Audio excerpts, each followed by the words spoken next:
नमस्कार। आशा है आप सभी कुशल पूर्वक होंगे।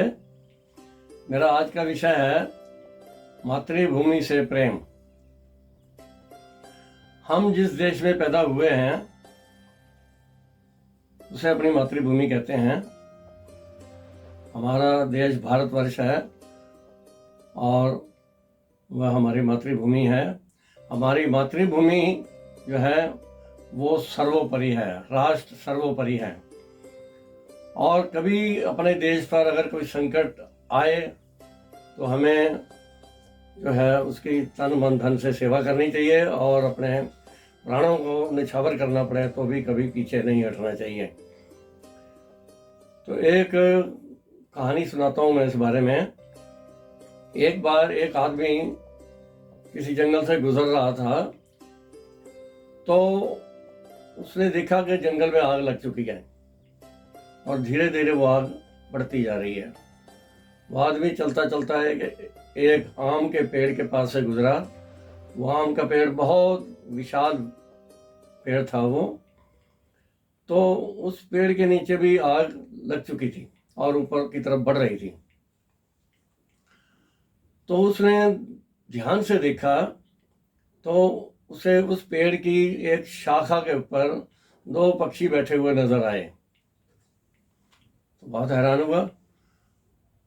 तो उसने उन पक्षियों से कहा, कहते हैं कि उस समय जो है पशु पक्षी भी ये मनुष्यों की भाषा समझते थे। तो उस मनुष्य ने उन पक्षियों से कहा कि इस वृक्ष को आग लग चुकी है और तुम अभी तक ये बैठे हो। क्या कहा उसने कि आग लगी इस वृक्ष को, जलने लागे पात, तुम क्यों बैठे पक्षियों जब पंख तुम्हारे पास। हे पक्षियों, इस वृक्ष जंगल में खूब आग लग चुकी है और इस वृक्ष के ऊपर को भी आग लग चुकी है और ऊपर बढ़ रही है और थोड़ी देर में ये वृक्ष जलकर भस्म हो जाएगा। और तुम क्यों बैठे हो? तुम्हारे पास पंख हैं, तुम उड़ क्यों नहीं जाते? अपनी रक्षा क्यों नहीं करते? और नहीं तो तुम जो है इसमें जलकर भस्म हो जाओगे।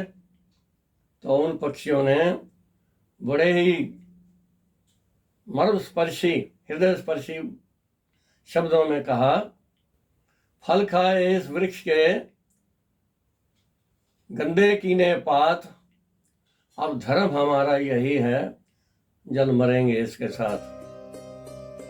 हे मनुष्य, हमने इस वृक्ष के ऊपर अपना घोंसला बनाया। सर्दी, गर्मी, वर्षा, बरसात, आंधी तूफान में इस वृक्ष ने हमें आसरा दिया, हमारी रक्षा की। हमने इसके मीठे मीठे फल खाए और इसके पत्तों को अपने मलमूत्र से गंदा किया। मलमूत्र इन पत्तों पर करते थे। इसने हमें अपनी मातृभूमि की तरह, अपनी माँ की तरह इसने हमारे इस वृक्ष ने हमारी रक्षा किया, हमारा पालन पोषण किया है।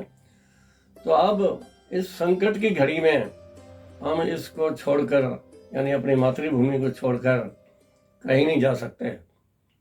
चाहे कुछ भी हो जाए, हम अब इसके साथ ही जल मरेंगे और बिल्कुल भी यहाँ से जाएंगे नहीं। यही हमारा धर्म कहता है। तो दोस्तों, कहने का भाव ये है, इस कहानी से ये शिक्षा मिलती है कि जिस माटी में हम पैदा हुए हैं, जिस माटी में खेल कूद कर पल भरकर हम बड़े हुए हैं, उसका अन्न जल ग्रहण किया, उसका पानी पिया, उसकी हवा से हम जो है हमें जीवन मिला, प्राणवायु मिली और हमें हर प्रकार से रक्षा मिली उस देश में रहकर। तो मुसीबत के समय हमें कभी भी जो है मातृभूमि के साथ कोई ऐसा व्यवहार नहीं करना चाहिए। हमें अपने तन मन धन से अपनी मातृभूमि की रक्षा करनी चाहिए और उसके लिए अगर कभी प्राण भी त्यागने पड़े तो प्राणों को नछावर करने में भी कभी पीछे नहीं हटना चाहिए। यही हमारा अपनी मातृभूमि के प्रति कर्तव्य है। इन्हीं शब्दों के साथ आप सभी का बहुत बहुत धन्यवाद।